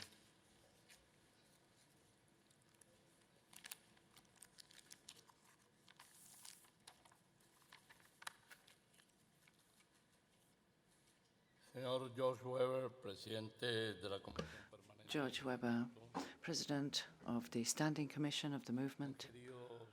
Dear colleagues and friends, I'd like to start these words by expressing my gratitude to the Red Cross of Haiti and its president, Dr. Jean-Pierre Guiteau, because that was the national society that put my name forward to receive the Henry Dunant Medal. I'd also like to thank those members of the Standing Commission of the movement who voted favorably for this to be awarded to me. I'd like to offer my recognition to my wife and children for the permanent support they've given me for more than 50 years so that I could dedicate a good part of my life to our very dear movement. I would like to recall at this moment those who inspired my work for the Red Cross and Red Crescent, and in particular my father, Miguel Villaroel, Pedro Manrique Lander, and Enrique de la Mata Goropsicial. Thanks to them, wherever they may be. I'd like to give thanks to my colleagues for so many struggles within the movement and the international arena, and in particular my very dear, always head of my office, Yolanda Campolini, and my son, Miguel Villaroel Serralta. I'd like to express my recognition to Mr. Francesco Rocca, the leader of our movement, for his efforts and support, both to the Venezuelan Red Cross and also to my country in the very difficult times we are experiencing. I receive with humility this award, which comes from the international movement of the Red Cross and Red Crescent, and it brings together 192 countries across the world. And I dedicate this to the Red Cross volunteers in Venezuela, who have raised once more on behalf of our institution, and they have assisted us with the entry of humanitarian aid to Venezuela, that beautiful country that I'm proud to have been born in. I'd like to take this opportunity, this unique opportunity, to send a message of unity to the movement. Unity which can only be possible, first of all, in the extent that each and every one of the national societies which are members of it can live together with the dignity and respect which is deserved without differentiating the resources that each one has. And secondly, that the international components work on a level playing field with equality and don't take over the space of any others. And secondly, that the volunteers continue to always work strictly following the fundamental principles of our philosophy: humanity, impartiality, neutrality, independence, the voluntary nature, unity, and universality. And I would like to conclude by saying that for more than 50 years, I have been a volunteer of the movement, and I have worked following the guiding principles of neutrality, impartiality, and independence.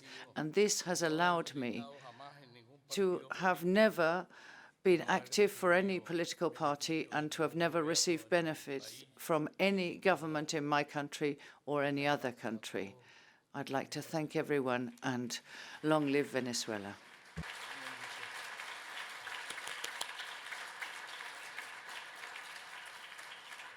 Muchas gracias, Dr. Thank you por su mensaje. for your message. and congratulations once more. The second Henri Dunant Medal is awarded to Dr. Manuela Cabero Moran of the Spanish Red Cross. Dr. Cabero, may I ask you to come to the stage to receive your medal. Por favor, Manuela.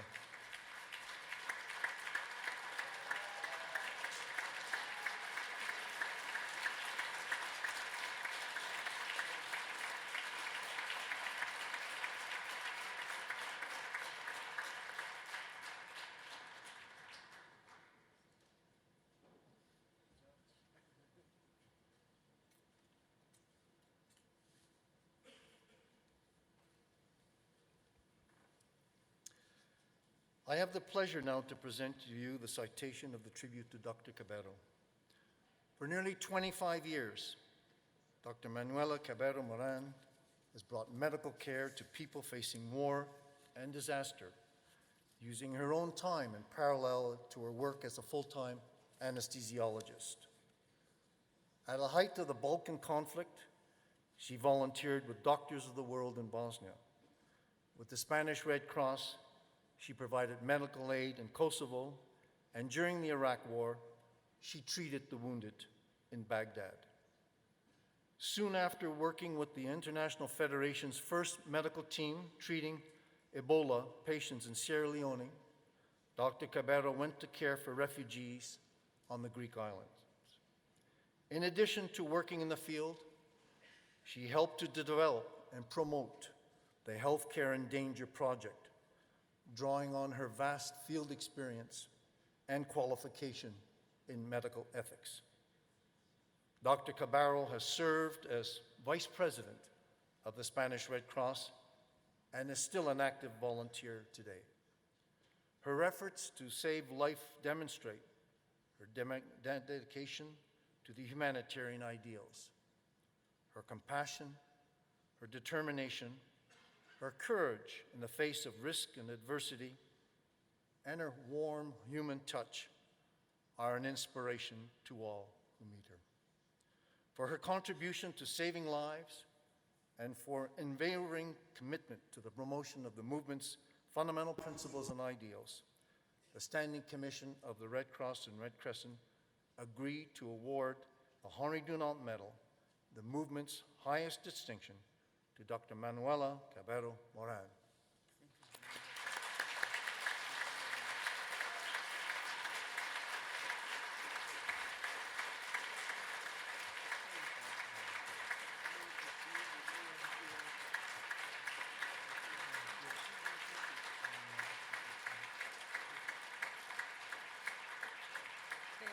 Perfect.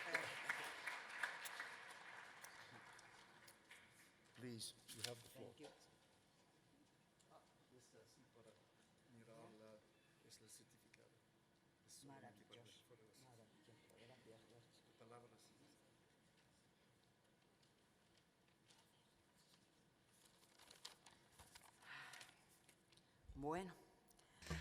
Very well.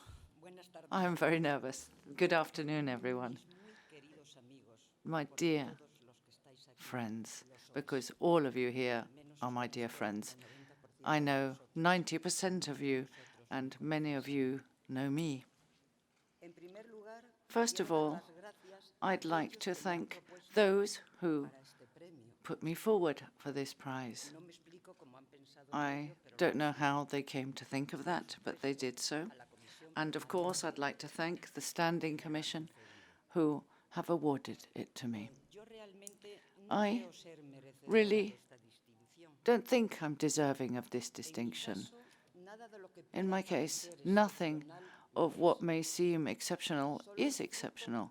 It's simply the fruit and the results of life and the opportunities that my profession as a doctor and my training have allowed me to do.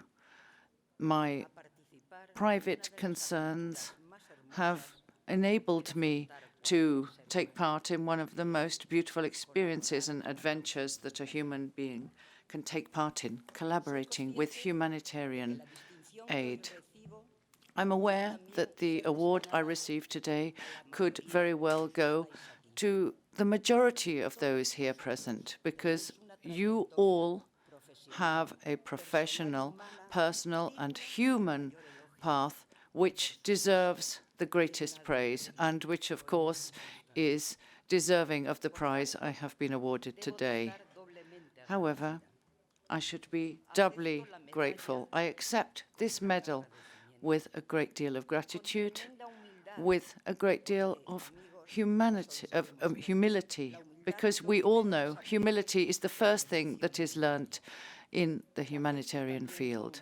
And I accept it with a great deal of emotion and joy on behalf of all the workers and volunteers of the Red Cross and Red Crescent who, throughout this vast world, make efforts on a daily basis to achieve a better world, working to preserve human dignity. And on behalf of all of those who have lost their lives on humanitarian missions, and above all, I receive it on behalf of all the people whose existence and human and material development is threatened by catastrophes, wars, and hunger. And I'm also speaking on behalf of all of them.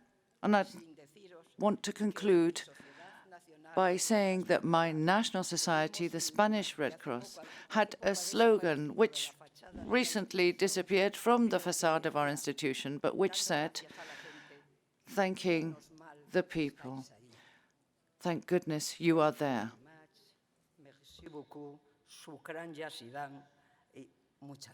Thank you very much.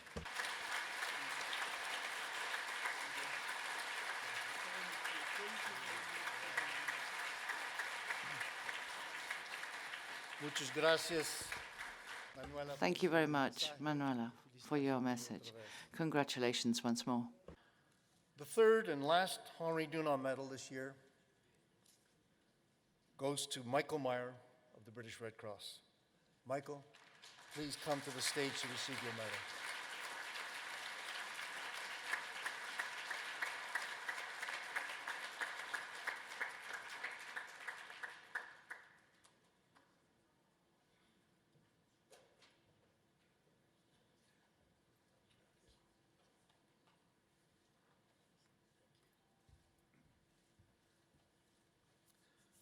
I'm pleased to read to you the citation of the tribute to Michael Meyer. Michael Meyer has given our movement almost 4 decades of outstanding service in the fields of international humanitarian law and policy. He has guided governments and national societies alike on the Geneva Conventions and their additional protocols, contributing to the United Kingdom's ratification of the additional protocols and to legislation related to humanitarian law. An active protector of the movement's emblems, he contributed to the processes of adopting the Red Crystal and of admitting the Magen David Adom in Israel and the Palestinian Red Crescent Society to the movement. Mr. Meyer founded the Commonwealth Red Cross and Red Crescent Conference on International Humanitarian Law, the European Network of National Society Legal Advisors, and a summer school on humanitarian law at the University of Cambridge. And I know he also did a lot on the African continent in that regard also. Many movement initiatives and processes, including the International Conference, have long benefited from his commentaries, his contributions, and his ability to motivate others. Known for his legendary humility and kindness, he always shares his knowledge with enthusiasm and is a trusted friend and mentor to many, setting an inspiring example through his work ethic and his generosity to younger generations.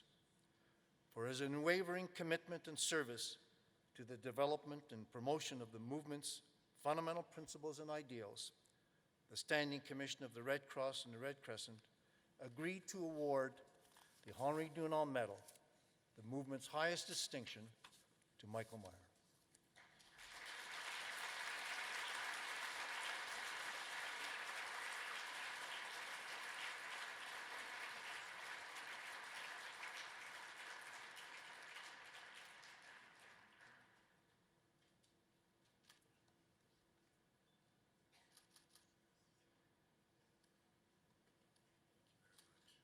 Michael, would you like to say a few words?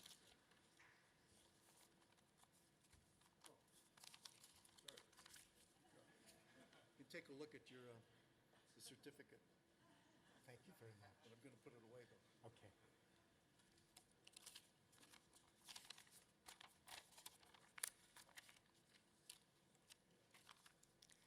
Mr. Weber and members of the Standing Commission, Your Excellencies, friends and colleagues, as many of you will know, I stammer. Consequently, I shall be trying to speak slowly. Growing up in Los Angeles, California, I was 8 years old when John F. Kennedy, in his inaugural address, made his famous call to public service. I remember so well listening to that speech. Truly, from that moment, I was inspired to follow the path of public service. In my teenage years, there was great division in America. I wished to do something to help bring people together. In my Red Cross and Red Crescent career, I have found a way to contribute to both objectives. Martin Luther King Jr. spoke of a time when people will be judged by the content of their character, by their abilities, rather than on race or other irrelevant matters. I have been so fortunate as a person with a disability to have been given the opportunities I have. Our movement was founded on acceptance of diversity and inclusivity. The Red Cross and Red Crescent, international humanitarian law, are about hope, unity, and our common humanity. I have been privileged to feel a calling for my movement work, to receive a medal for doing what one loves is a bonus. I wish to end by thanking the British Red Cross and all those who supported my nomination and with whom I have worked throughout the years. So long as we remain true to who we are, I am sure that together the movement meant all of us here this evening will continue to make a positive and a practical difference to people in need and serve as a beacon and reassurance to our world. Thank you.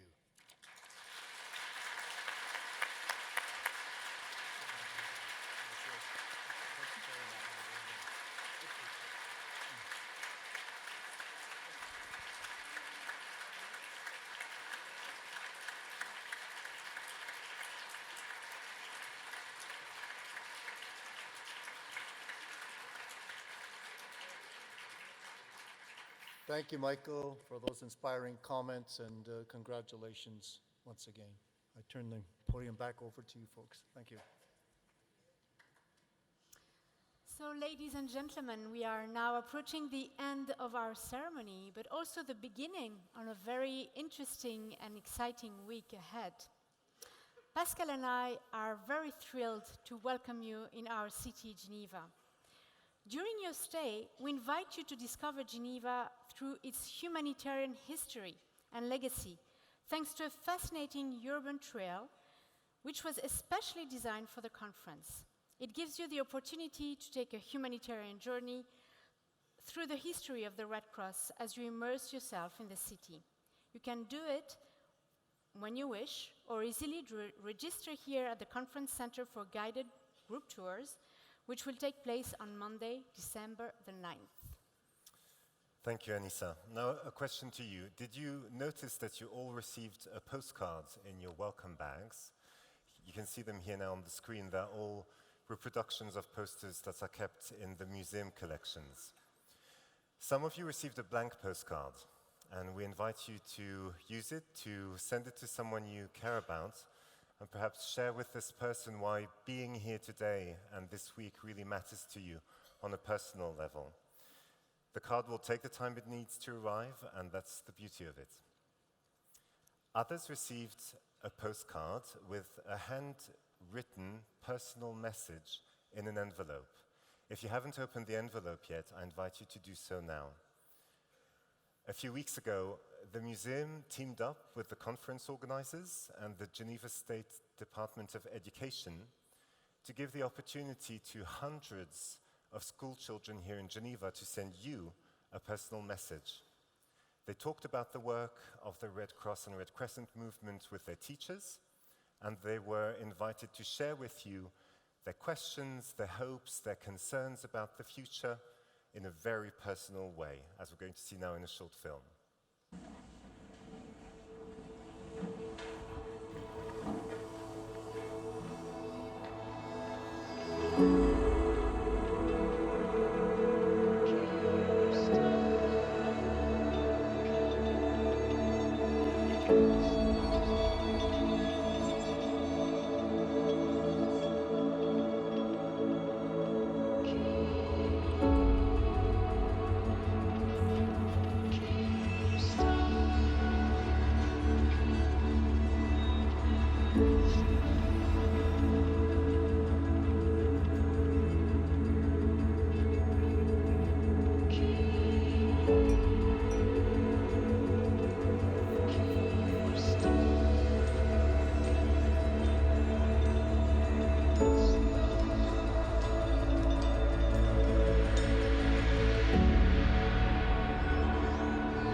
So let us look now into the future after having traveled through the history of the movement thanks to the museum's beautiful collection of cards.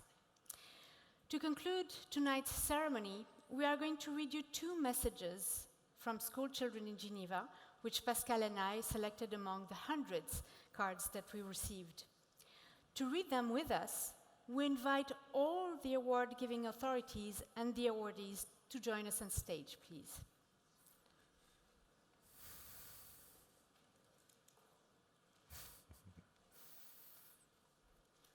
I think we can give them a round of applause.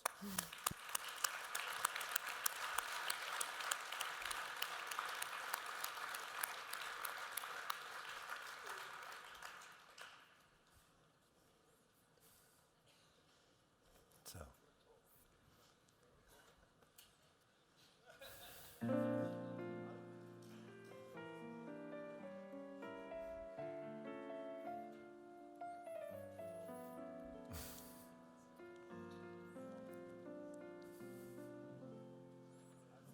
Perfect.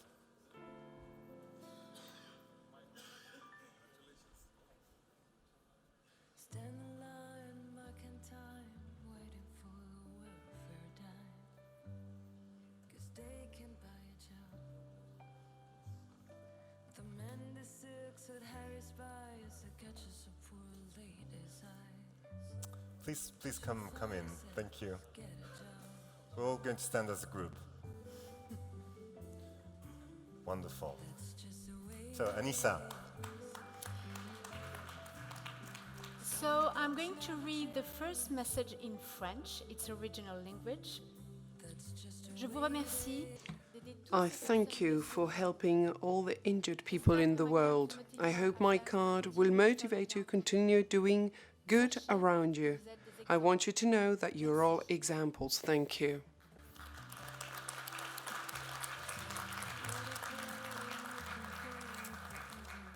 And now on to the second message we chose, which I'm going to start in French. Je souhaiterais que le monde soit guéri. I would like for the world to be healed. I would like the world to be healed. أتمنى شفاء هذا العالم. So all the posters you've seen, yes, I think we can give a big...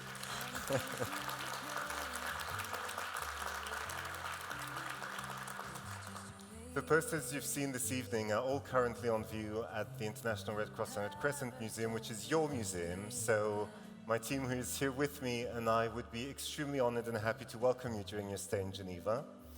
It has been a true honor for Anissa and myself to guide you through tonight's ceremony. Now we invite you to attend a cocktail reception, which is offered by the IFRC and the ICRC. It will take place on the first level of this building. And we thank you for your very kind attention. And good night. Thank you very much.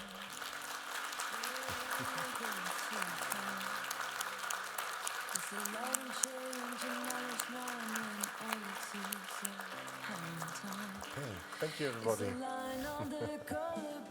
Please. Thank you.